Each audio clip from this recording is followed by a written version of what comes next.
ಸುರಕ್ಷಿತವಾಗಿ ಭೂಮಿಗೆ ಬಂದಿಳಿದ ಗಗನಯಾತ್ರಿಗಳು space ಎಕ್ಸ್ಗೆ NASA ಧನ್ಯವಾದವನ್ನ ಹೇಳಿದೆ. ಎಲ್ಲ ಗಗನಯಾತ್ರಿಗಳು ಸುರಕ್ಷಿತವಾಗಿದ್ದಾರೆ ಅಂತ ತಿಳಿಸಿದೆ. ಎಲ್ಲವೂ ನಾವು ಅಂದುಕೊಂಡಂತೆ ಆಗಿದೆ ಅಂತಾನು ನಾಸಾ ಸಂತೋಷವನ್ನ ಹಂಚಿಕೊಂಡಿದೆ. ಸುರಕ್ಷಿತವಾಗಿ ಭೂಮಿಗೆ ಬಂದಿಳಿದಿದ್ದಾರೆ ಗಗನಯಾತ್ರಿಗಳು. ಹೀಗಾಗಿ ಸ್ಪೇಸ್ ಎಕ್ಸ್ಗೆ ನಾಸಾ ಧನ್ಯವಾದವನ್ನ ಅರ್ಪಿಸಿದೆ.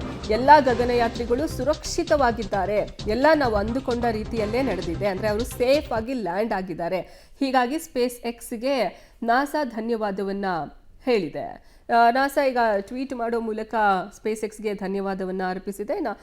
ಎಲಾನ್ ಮಸ್ಕ್ ಅವರ ಸ್ಪೇಸ್ ಎಕ್ಸ್ನ ಡ್ರ್ಯಾಗನ್ ಮೂಲಕನೇ ಆ ಸ್ಪೇಸ್ ಕ್ರಾಫ್ಟ್ ಇಂದಾನೇ ಸುನಿತಾ ವಿಲಿಯಮ್ಸ್ ಅಂಡ್ ಟೀಮ್ ವಾಪಸ್ ಬಂದಿರೋದು ಭೂಮಿಗೆ. ಹೀಗಾಗಿ ಸ್ಪೇಸ್ ಎಕ್ಸ್ಗೆ ನಾಸಾ ಸಂಸ್ಥೆಯಿಂದ ಧನ್ಯವಾದವನ್ನ ಹೇಳಲಾಗಿದೆ.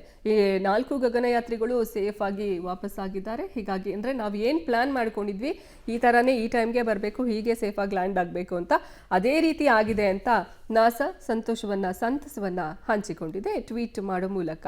ಸುರಕ್ಷಿತವಾಗಿ 4 ಗಗನಯಾನಿಗಳು ಲ್ಯಾಂಡ್ ಆಗಿದ್ದಾರೆ ಅಂತ ಹೇಳಿದೆ.